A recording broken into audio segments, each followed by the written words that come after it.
Shalom sisters, this is Mama Michaels of Not Sorry Woman, Wife, and Mother. Today I'm going to be showing you a short 5 or 6 minute video on our Goshen updates. But first I want to give you a small exhortation on the importance of having a vision for the home and for the family. The importance of utilizing the tools of selfless community-mindedness in working to build a home and the family. As we know, the first family was Adam and Eve, and the first home was Garden of Eden. Their occupation was to multiply, to fill, to subdue, and to replenish the earth. Genesis is the seedbed, or the germinating factor, the means by which we go about carrying out Father's ways in building our lives. And going forward, when we look at the book of Amos 4, specifically verse 1, it shows us the results of stepping out of our clearly designed roles as women and as men, and contrasted with Proverbs 31, which shows us the enduring fruitfulness when we stay in step with Abba's order in our roles as in working and worshiping Yah, versus cultivating the self-indulgence, which the fruit of which is destruction. Any of us who are students of the Word know and understand what Amos 4:1 is about. Basically, the prophet was coming at the women of Samaria who were very wealthy. He called them cows because they were not only wealthy, but they abused their wealth. They were very lazy. They were very haughty. They basically lived for food and enjoyment, and that was it. So when we compare the Amos 4 women with the Proverbs 31 woman, the Proverbs 31 woman, of course, is a woman that heart of hers is what we all who are striving to be biblical women, that's the heart that we should all desire to be, and ultimately it's what pleases Abba. Allowing the outer shell of ourself to be broken, first and foremost. Allowing the hidden woman of the heart to be revealed, as it says in 1 Peter 3:4. A woman who should be selfless, serving her family, quiet, meek, and humble. And as we aspire to take upon the image of Messiah, who is our cornerstone in that way, then his desires become our own. And his desires are clearly marked in the scriptures, independent of any cultural expressions, any cultural dictates, of any personal thoughts or experiences. Our response should be in all humility and in all meekness. As our ancestors did at the foot of Mount Sinai, we hear and we will obey all that you've commanded. So I want to encourage all of us to begin to put on that humility of heart and to ask the Father for that vision for home and for family.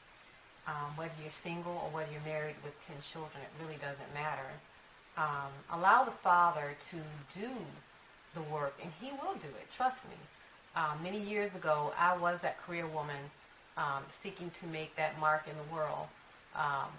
I didn't even want children, believe it or not. Anyone who knows me knows how much I love children. If I could, I'd have 10, 15 more. That might be an exaggeration, but in essence, I love children. I would have a house full of them if I could. Now, though, the point is, now I am that joyful mother at home, in the heart of my home, building up our homestead here in the Ozarks.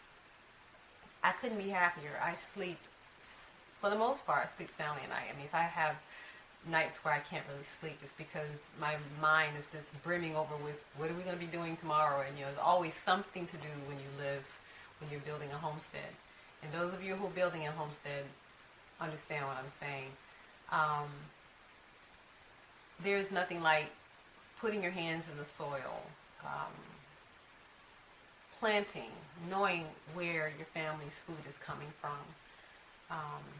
making my own vinegar, for instance, apple cider vinegar, my own cleaners, And I actually have a video on that as well, on making your own orange cleaners. It's very, very good. In essence, doing my part in replenishing and subduing the earth. When you really look at it, being the Proverbs 31 woman in building her home, she is, in all actuality, a co-heir with the man in building the kingdom.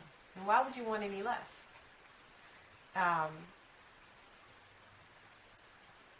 Why would you want to build the kingdoms of this world through corporate America? And saying that, some may say, yeah, but I can't help it. I have to earn an income for my family. And, trust me, there is no judgment here. And it's true. I understand that completely. Our experiences have made it such that it is a reality. But again, it doesn't take away from what Scripture teaches us, especially for women. And when we humble ourselves to the Scriptures and we cultivate that ornament of a meek and quiet spirit, which, by the way, in the sight of Yah, is of great price, and we seek to submit to the Scriptures, only the Scriptures, purely at the basic Peshat level, not reading anything into it, but extracting for what it clearly says about us being keepers at home, the Father will reward the desires of our heart. So sisters, pray. Just pray and ask Abba, ask the Father for that vision, please. I encourage you and I admonish you to gain that vision, to live it out, to be faithful in it, and to be faithful to seek it out. So I'll stop here, and I hope you enjoy the next several minutes of our Goshen updates. Until later, Shalom.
Busy day on land of Goshen today. Danielle just caught a butterfly, looks like. Did you really catch a butterfly? Yeah. What you got there, Danielle? We did it. Aww. And Kia's, what are you doing, Kia?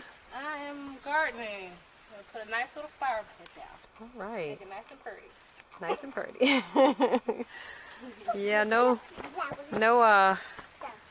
desperate housewives here on land of Goshen, right? We are very, very busy. In fact, you can see down there,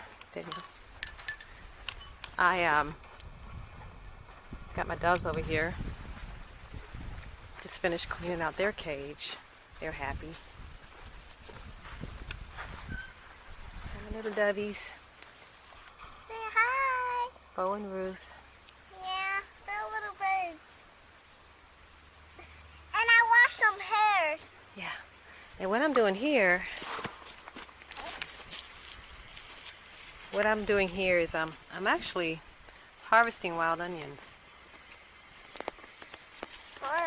Let me show you. These are wild onions. I'm sure you probably have seen them in your backyard.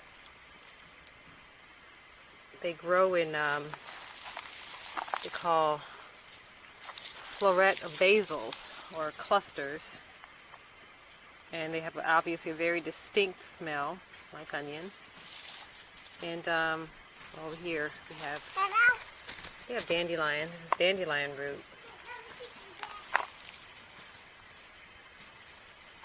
So the onions themselves are very high in vitamins A and C, and selenium, manganese. You can eat them raw, you can eat them cooked. You just go out and dig them up and wash them off, and use them in a salad or stir fry, what have you.